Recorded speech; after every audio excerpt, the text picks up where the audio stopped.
Hello, नमस्कार. मी गौरीज मेजवानीमध्ये तुमच्या सर्वांचं मनापासून स्वागत करते. साबुदाण्याचे आपण वेगवेगळे पदार्थ बनवतो. त्यातलाच एक म्हणजे साबुदाणा कुरडई. आज आपण आपल्या किचनमध्ये साबुदाणा कुरडई बनवणार आहोत. जर तुम्ही आपल्या चॅनेलवरती नवीन असाल तर प्लीज सबस्क्राईब करा, म्हणजे मी अशाच नवनवीन आणि प्रमाणबद्ध रेसिपी तुमच्यासाठी घेऊन येईन. ही साबुदाणा कुरडई अगदी तिप्पट फुलली जाते आणि खायलाही खूप टेस्टी लागते आणि कुरकुरीत अशी ही कुरडई बनून तयार होते. तुम्ही बघू शकताय किती पांढऱ्या शुभ्र आणि मस्त अशा फुललेल्या कुरडया झालेल्या आहेत. चला तर मग आता वेळ न घालवता सुरुवात करूया. आता साबुदाण्याची कुरडई बनवण्यासाठी इथं मी 2 वाटी साबुदाणा घेतला आहे. कुरडई आपल्याला उद्या बनवायचं आहे, तर आज सकाळीच म्हणजे आदल्या दिवशी सकाळी आपल्याला साबुदाणा भिजवायचा आहे. तर आता हा साबुदाणा मी स्वच्छ निवडून घेतला होता. निवडल्यानंतर आता आपल्याला पाण्यामध्ये धुवून घ्यायचा आहे. 1-2 पाण्याने हा साबुदाणा स्वच्छ असा मी धुवून घेतला.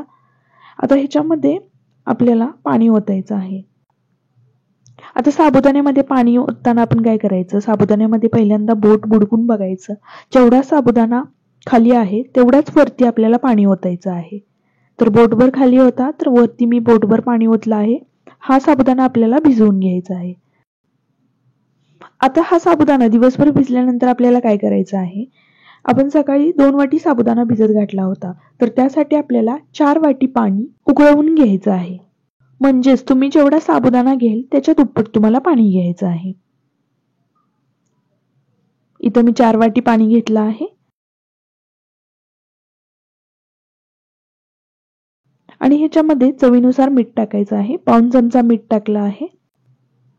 ह्या पाण्याला खळखळीत एक उकळी काढायची आहे.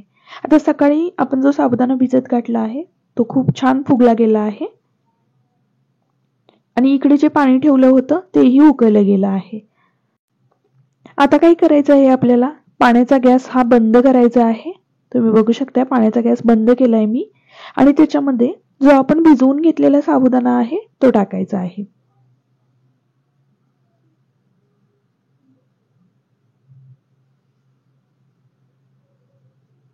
आता हा साबुदाणा टाकल्यानंतर चमच्याच्या साहाय्याने हे व्यवस्थित मिक्स करून घ्यायचं आहे आणि हे मिक्स केल्यानंतर काय करायचं आहे, आपल्याला ह्याच्यावरती झाकण ठेवून रात्रभर हे असंच ठेवून द्यायचं आहे. आता दुसऱ्या दिवशी सकाळी तुम्ही बघू शकताय साबुदाणा एकदम व्यवस्थित अजून टमटमीत फुगला आहे. रात्री जे आपण पाणी टाकलं होतं ते साबुदाण्यामध्ये पूर्णपणे मुरलं गेलं आहे आणि एकदम मऊसूत असा साबुदाणा झाला आहे. आता आपल्याला काय करायचं आहे, एक पातेलं घ्यायचं आहे. त्याच्यावरती पुरण करतो ती चाळणी ठेवायची आहे आणि जसं पुरण केलं जातं त्या पद्धतीनं हे आपल्याला वाटून घ्यायचं आहे. तर 2 ते 3 चमचे इथं मी साबुदाणा घेतला आहे. आता आपल्याला काय करायचं आहे, असा छोटा लोटा किंवा ग्लास किंवा फुलपात्र घेऊन हे आपल्याला पुरण करतो त्या पद्धतीने व्यवस्थित बारीक करून घ्यायचं आहे. जास्त जोर लावावा लागत नाही. एकदम मऊसूत साबुदाणा आहे, त्यामुळे फक्त 2-3 वेळा असं फिरवलं गेलं की लगेच साबुदाणा बारीक होतो. जास्त इथं मेहनत लागत नाही. अगदी 5 ते 7 मिनिटांमध्ये आपण हा साबुदाणा वाटू शकतो. आता आपल्याला कुरडईसाठी साबुदाणा दळून आणायची गरज नाहीये. आपण भिजवून ह्या पद्धतीने खूप छान अशी कुरडई बनवू शकतो. तर एवढा साबुदाणा वाटण्यासाठी मला फक्त 5 ते 7 मिनिट लागले. तुम्ही बघू शकताय अशा पद्धतीने हे साबुदाण्याचं आपण एकदम व्यवस्थित बारीक असं मिश्रण बनवून घेतलं आहे. याचा घट्टसर असा गोळा झाला आहे. आता कुरडई बनवण्यासाठी 2 प्रकारच्या प्लेट असतात, लहान आणि मोठी. त्यातली लहान प्लेट आहे ती इथं मी वापरली आहे कुरडईसाठी. आता ह्याच्यामध्ये पाण्याचा हात घेऊन आपल्याला गोळा घ्यायचा आहे आणि ह्या साच्यामध्ये हे पीठ व्यवस्थित भरून घ्यायचं आहे आणि आपल्याला याची कुरडई बनवून घ्यायची आहे. अगदी इझिली ही कुरडई बनली जाते.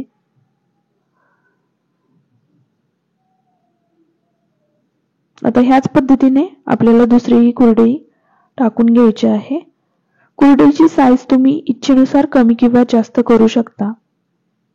फक्त कुरडई घालतानाही पसरवून गोल आपल्याला घालायचे आहे. एकाच जागी जर जास्त कुरडईचे पीठ पडलं तर ते तळताना आतून कच्चं राहू शकतं. त्यामुळे आपल्याला ह्या कुरडया पसरवून घालायच्या आहेत. अशाच पद्धतीने मी सर्व कुरडया घालून घेत आहे. आता उन्हामध्ये आपल्याला दिवसभर ह्या कुरडया सुकवून घ्यायच्या आहेत. दुपारी काय करायचं आहे, आपल्याला ह्या कुरडया एका साईडनं व्यवस्थित सुकल्या गेल्यानंतर त्या पलटवून टाकायच्या आहेत, म्हणजे दुसऱ्याही साईडने ते व्यवस्थित सुकल्या जातील. आता 2 ते 3 दिवस झालेले आहेत. मी कुरडया 2 ते 3 दिवस चांगल्या उन्हामध्ये सुकवून घेतल्या. कारण कोणताही वाळवण्याचा पदार्थ केला तर तो 2 ते 3 दिवस सुकवावा, म्हणजे वर्षभर तो व्यवस्थित टिकला जातो. आपण साबुदाणा 2 वाटी घेतला होता. त्याच्यापासून इथं 45 कुरडया बनून तयार झाल्या. आता ह्याच कुरडया मी तेलामध्ये तुम्हाला तळून दाखवते. आपण जेवढी कुरडई घेतल्या त्याच्या दुप्पट कुरडई ही फुलली जाते. खूप कुरकुरीत आणि मस्त अशा ह्या कुरडया झाल्या आहेत. तर ह्या उन्हाळ्यामध्ये ह्या उपवासाच्या कुरडया तुम्ही नक्की ट्राय करून बघा. मी सांगितलेल्या प्रमाणे जर तुम्ही प्रमाण घेतलं तर तुमच्या कुरडया नक्कीच फसणार नाहीत. त्यामुळे ह्या उन्हाळ्यात ही रेसिपी नक्की बनवून बघा. आता एक कुरडई इथं मी तोडून दाखवते. तर तुम्हाला आवाजावरूनच कळलं असेल की ही कुरडई किती कुरकुरीत झाली आहे. तर आजची रेसिपी कशी वाटली हे कमेंट करून मला नक्की सांगा. व्हिडिओ आवडल्यास व्हिडिओला लाईक आणि आपल्या चॅनलवरती नवीन असाल तर प्लीज सबस्क्राईब करा, म्हणजे असेच नवनवीन व्हिडिओ मी तुमच्यासाठी घेऊन येईन.